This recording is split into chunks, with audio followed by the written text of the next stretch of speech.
World Book and Copyright Day is observed on the 23rd of April each year.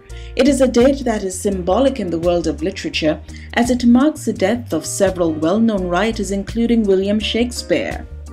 So in 1995 at a UNESCO General Conference in Paris, the date was a natural choice to pay a worldwide tribute to books and authors, encouraging everyone, in particular young people, to discover the pleasure of reading.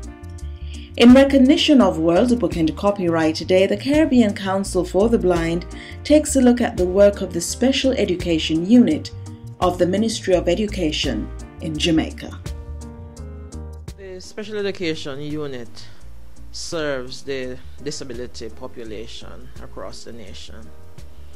We monitor and supervise special schools, schools for the visually impaired, mentally challenged, and those that are deaf and hard of hearing. What we do, all the books that are owned by the Ministry of Education, curriculum support material, we'll translate those books into Braille and large print. The School for the Blind will put in their request and then we do the work. The Salvation Army School for the Blind, located in Kingston, Jamaica's capital, is the main beneficiary of the service offered by the Special Education Unit when it comes on to providing material benefits from the services offered. They'll submit the list with the needs, and then we in turn, basically most of those books reside with the ministry, so there's no need to supply the text, and then we'll translate to Braille. For the wider population, they supply us with what they need to be translated, and then we prepare it in the required format. The unit is constantly printing material for the blind and visually impaired community, but there's one challenge: the size of the books. Braille documents are bulky because one printed page, our regular printed page, will give you 4 Braille pages. So to reduce the size of the books, we do what is called interpoint Braille. It means that we Braille on both sides of the paper. So we have the technology to do that. We have software that's on the computer. We just click, say translate after the text has been scanned, and it translates.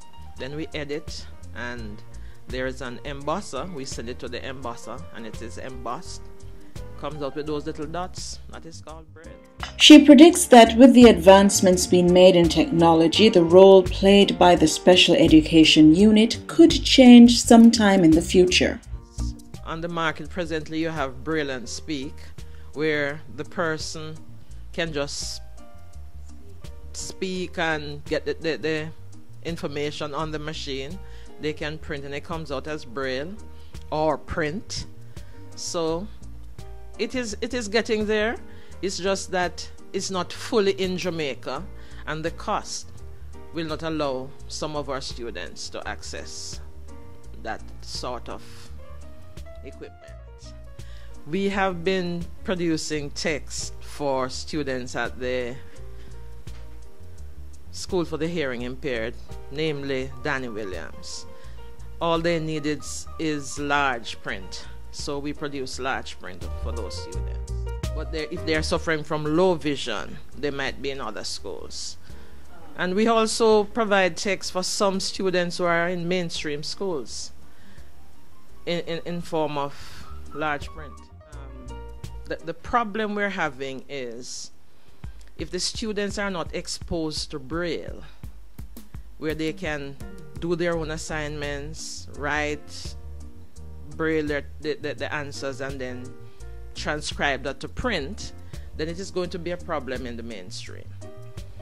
So most of them, they get the foundation at the School for the Blind, where they're learning how to Braille, and then for secondary we move them out into secondary schools.